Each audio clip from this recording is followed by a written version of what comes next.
Hindi yan kasama. Aba, magkulang ang pera ko siya ka.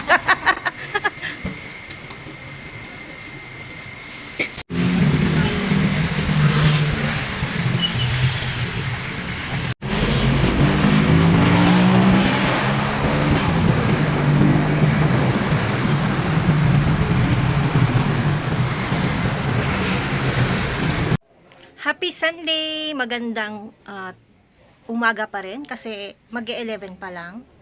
Kararating ko lang, galing ako ng Lipa, nagsimba muna ng inyong tendera.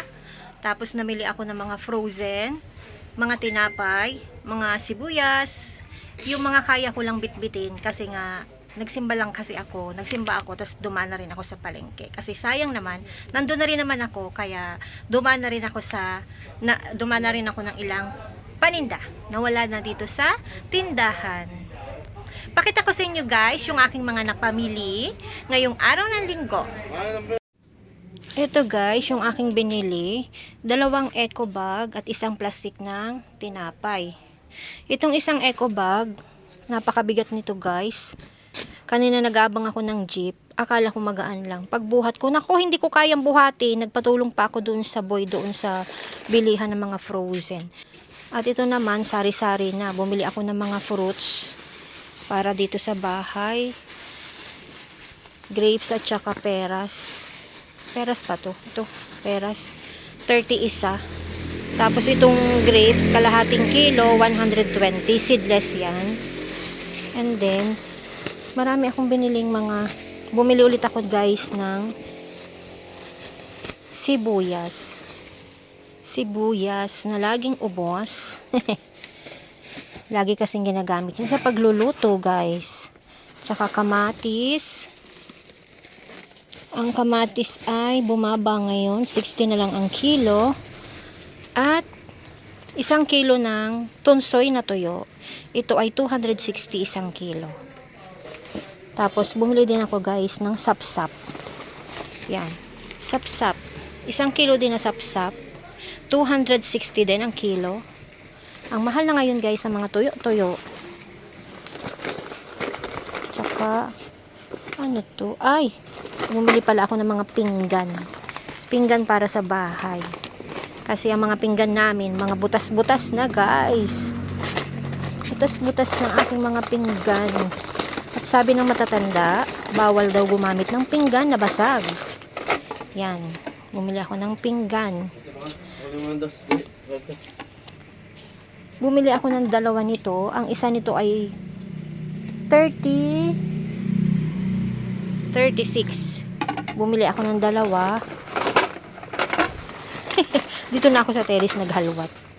At 6 nito. Ang isa nito naman ay 40 ang isa. Bumili ako ng 6. Kasi ang amin nga mga pinggan ay mga butas-butas na. Ang cute niya guys. Binili ko yan sa New Star. Yan, 6. O, diba? May pinggan na kami. Kawawa kasi mga pinggan namin, mga butas-butas na. O, diba guys? Ang ganda. Yan ay 288 lahat. Ito po ang laman ng aking mga frozen. Brown out ngayon dito sa amin guys. Maghapon yon from 7 to 6 ng hapon. Kaya medyo madilim tayo. Bago ko siya ipasok sa ref, i-share ko muna sa inyo kung ano po yung laman at kung ano-ano ang aking mga napamiling frozen. Ito po ay Joshua skinless longganisa. Ito ay pork. Bumili po ako niya ng 2, 4, 6 pieces. Ang pagbebenta ko niyan guys ay 45 pesos. And then, bumili din ako ng salami. Nakabili na ako nito dati guys. Chicken, cheesy salami. At naubos siya at hinahanap-hanap naman siya. Kaya bumili ulit ako. Ang pagbebenta ko nito guys ay 45 pesos din. Bumili lang ako nito ng 5 pieces. At saka 1/4 na hotdog. Cheese dog at regular. Walang cheese at meron. Bumili ako ng 10 pieces nito. 4, 6, 6, 8, ano yun? 9, isa ng isa. Kulang pa ng isa. Yan. Yon, 10. 10 pieces na 1/4 na CDO hotdog. Bumili din ako ng 3 lang na crispy ulam burger. Kasi meron pa ako ditong natirang 3, kaya 3 lang ang aking binili. Ito yung isa, guys. 65 ang aking pagbebenta ng crispy ulam burger, CDO. Tsaka, pork embutido. 3 din ang binili ko nito. Ito ay JMD. 3 niyan. 3 JMD na pork embutido. Ang isang balot nito ay 65 at pwede naman ako magbenta ng piraso nito. Isang piraso ay 15 pesos. 3 lang. And then, bumili din ako ng tender juicy na jumbo hotdog. 15 pesos ang pagbebenta ko, guys, isa. Ang pagbebenta ko nito, per pieces. Ang isang piraso ay 15 pesos ang aking pagbebenta. Tsaka, bumili ako ng classic. 2 kilong classic. Yan. 2 kilong aking binili niyan. Kasi wala silang, hindi available ang Idol Jumbo Cheese Dog. Kaya, 2 na lang na classic ang binili ko. Pang 9 pesos ang pagbebenta ko niyan, guys. Piraso, bawat isa. At bumili din ako ng chicken and cheese na Pure Foods. Yan. Tender juicy din siya. Chicken and cheese. Napakasarap nito, guys. Natikman ko to at talagang gustong-gusto ng mga bata, baunin. At saka ang mga magulang, gustong-gusto nila to kasi hindi nagkukulay-pula yung kanilang kamay daw ng mga bata. Kasi pag yung pula, namumula daw ang mga kamay nila. Kaya ito, yan. At saka natikman ko din to, guys. Talagang masarap siya. Chicken and cheese. 15 pesos din isa ang aking pagbebenta. And then, bumili din ako ng Gigantes. Ito, guys. Mas malaki to.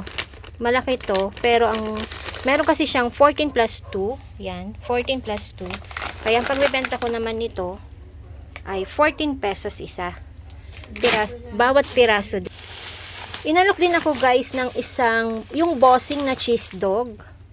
Yan. 17 pieces. May cheese daw ito. Kasi yung Gigantes na ito, wala itong cheese.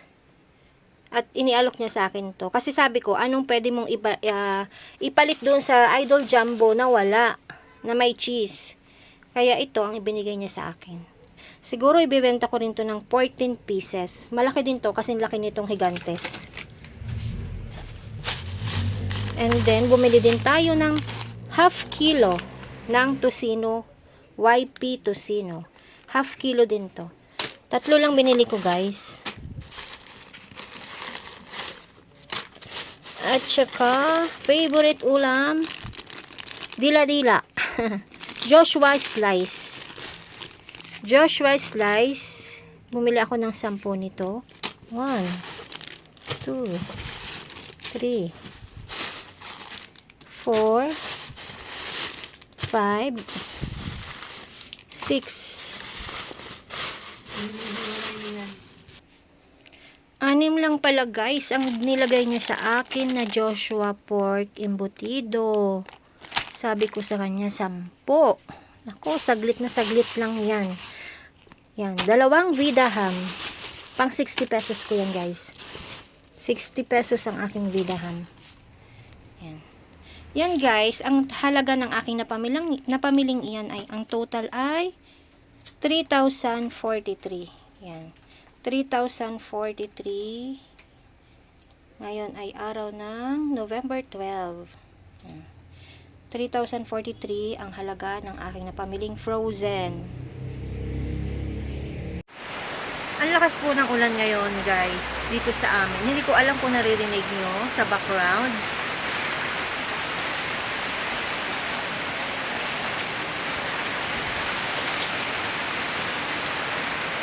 Yan guys.